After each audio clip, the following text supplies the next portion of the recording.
Hello workers, so this is Ashish Kumar once again. Welcome you all to WS Cube Cyber Security.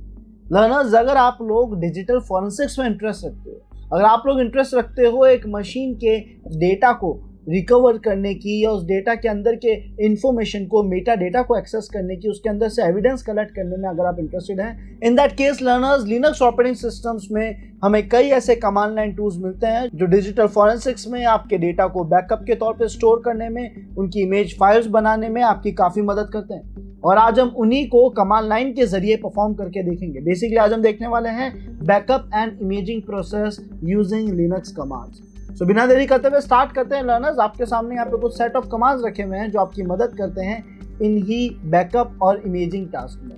Backup का मतलब हमें पता है, हमारा जो डेटा है हम उसकी एक कॉपी, एक क्लोन फाइल बना देते हैं, कंप्रेस करके एक क्लोन फाइल बना देते हैं जो फ्यूचर में अगर गलती से हमसे हमारा डेटा मिस हो भी जाए तो हम बैकअप फाइल को एक्सट्रैक्ट करके अपना डेटा फिर से ला सके। लेकिन इमेजिंग का मतलब क्या है? तो एक्चुअली लर्नर्स, इमेजिंग का मतलब भी कुछ ऐसा ही है, एक ऐसी कंप्रेशन टेक्निक जो आपकी कंप्लीट डेटा को, उसके सारे लॉग, सारे टाइम स्टैम्प, सारी चीज़ों के साथ एज इट इज आर्काइव बना देती है, कंप्रेस कर देती है, बट ओवरऑल आपके पार्टीशन का, आपके स्टोरेज का कंप्लीट डेटा रख लेती है। और इमेज फाइल्स पे ही फॉरेंसिक्स की एक्टिविटीज परफॉर्म करी जाती है। फॉरेंसिक्स का रूल है, डायरेक्टली किसी भी पार्टीशन, डायरेक्टली किसी भी स्टोरेज डिवाइस पे आप टास्क परफॉर्म नहीं करते।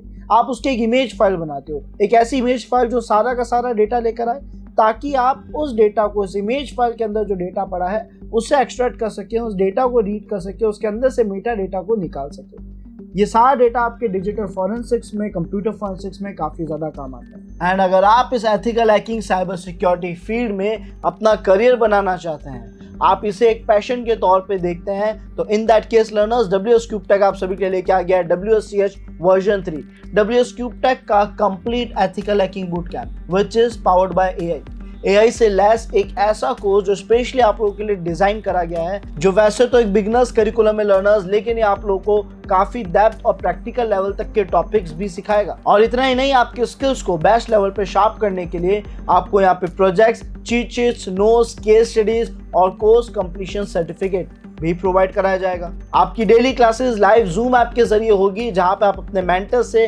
डायरेक्टली इंटरेक्ट कर पाएंगे। आप अपने डाउट्स, अपने प्रॉब्लम्स और करियर को लेकर आपको जो सपोर्ट चाहिए अपने मेंटर से, वो आप डायरेक्टली ले पाएंगे। एक कंप्लीट रोड मैप आप मेंटर की मदद से बना पाएंगे। सो लर्नर्स, अगर हम एथिकल हैकिंग और साइबर सिक्योरिटी को एक पैशन के तौर पे देखते हैं, उसमें करियर बनाना चाहते हैं, then don't waste your time, just grab this opportunity now. नीचे डिस्क्रिप्शन में आप सभी को फॉर्म लिंक मिलेगा, जिस पर क्लिक करके आप अभी इनरोल कर पाएंगे WSCH वर्जन 3 में।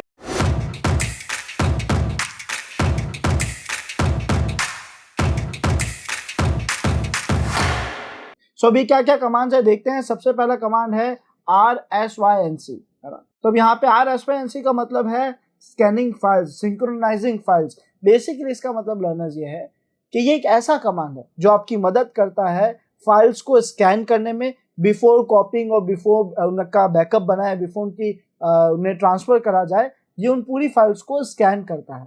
एक एग्जाम्पल अगर हम लेते हैं, अगर आज मैं यूजर ए से यूजर बी में कुछ फाइल्स ट्रांसफर कर चुका हूँ और मैं फिर से फाइल ट्रांसफर कर रहा हूँ, लेकिन मैं चाहता हूँ केवल जो न्यू फाइल्स है वही ट्रांसफर हो, पुरानी फाइल जो ऑलरेडी वहां पे पड़ी वो ट्रांसफर ना हो। या फिर अगर मैं कोई भी ऐसा टास्क चाहता हूँ जिसमें मैं टूल को ये कह रहा हूँ कि आपको पहले चेक करना है कि वहां क्या डेटा पड़ा है, कितना डेटा पड़ा है, और उस बिहाफ पे आपको रिस्पॉन्ड करना है। ऐसी सिचुएशंस में लर्नर्स, आप लोग के ये RSYNC नाम का कमांड यूज आता है। इसके आगे कुछ फंक्शन यहाँ पे मेंशन कर रखे हैं, जैसे कि A, B और Z। A का मतलब है archive, it means as it is उस डेटा को जिप कर देना ना। उसकी साइज में फर्क पड़ेगा। आर्काइव के अंदर क्या होता है, साइज में फर्क नहीं पड़ता, data as it is compress हो जाता है या data as it is zip file में कन्वर्ट हो जाता है ना। कंप्रेस नहीं कहेंगे बिकॉज यहाँ पे जो Z है इसका मतलब है कंप्रेशन।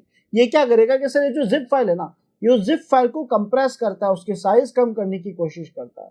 और ऐसा करने पे आपको एक ऐसी जिप फाइल मिल जाती है जिसका साइज ओरिजिनल फाइल्स या ओरिजिनल फाइल्स का जो स्टोरेज था, जितना भी स्टोरेज कंज्यूम करते हैं उससे कम कंज्यूम करेगा, है ना।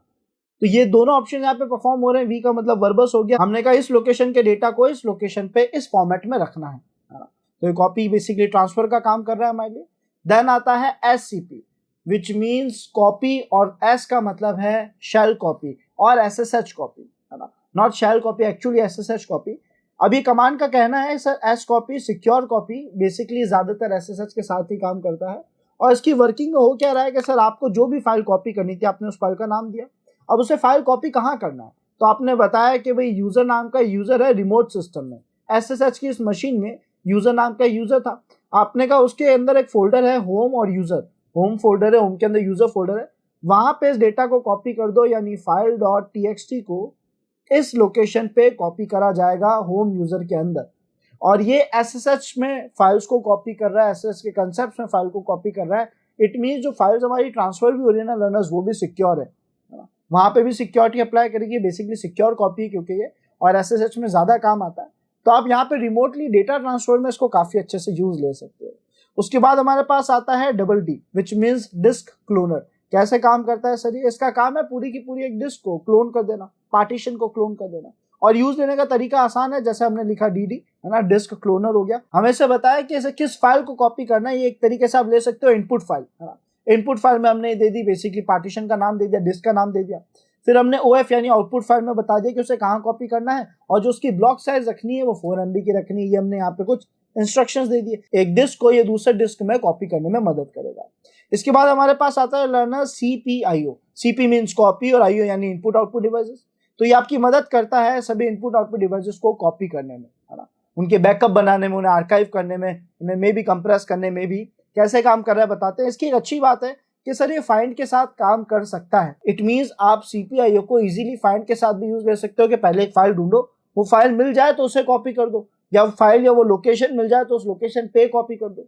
जैसा हम यहाँ देख सकते हो, हमने कहा कि भाई इस होम यूजर नाम की लोकेशन को ढूंढो, फिर हमने यहाँ पे CPIO यानी कॉपी इनपुट आउटपुट के अंदर OV लिखा है, जिसका मतलब है -O का मतलब तो हो गया आउटपुट और V का मतलब हो गया आर्काइव फॉर्मेट में, और हमारी इस फाइल का एक आर्काइव क्रिएट हो जाएगा विच इज backup.cpio। जिस तरीके से हमारे पास TAR था जो फाइल को आर्काइव करने में मदद करता था, उसके एक्सटेंशन यानी किसी भी फाइल जिसको उसने आर्काइव करा है, जिससे उसने नॉट कंप्रेस करा है, जिससे उसने जिप फाइल बनाया है, उसका एक्सटेंशन जो है उसमें .TAR आता था। उसी तरीके से जब आप CPIO की मदद से किसी फाइल को जिप कर रहे हैं, आर्काइव कर रहे हैं, तो उसके एंड में backup.cpio आएगा।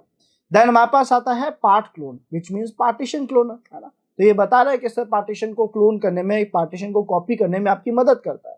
हमने कहा देखते हैं कैसे काम कर रहा है। हमने सबसे पहले लिखा पार्ट क्लोन, किस एक्सटेंशन को कर रहे हैं, ext4 जो फाइल सिस्टम है उसमें हम कॉपी क्लोन कर रहे हैं है ना। -C और -S हमने मेंशन करा। अब यहाँ पे S का मतलब तो हो गया आपका सोर्स, किसको कॉपी करना है, ठीक है।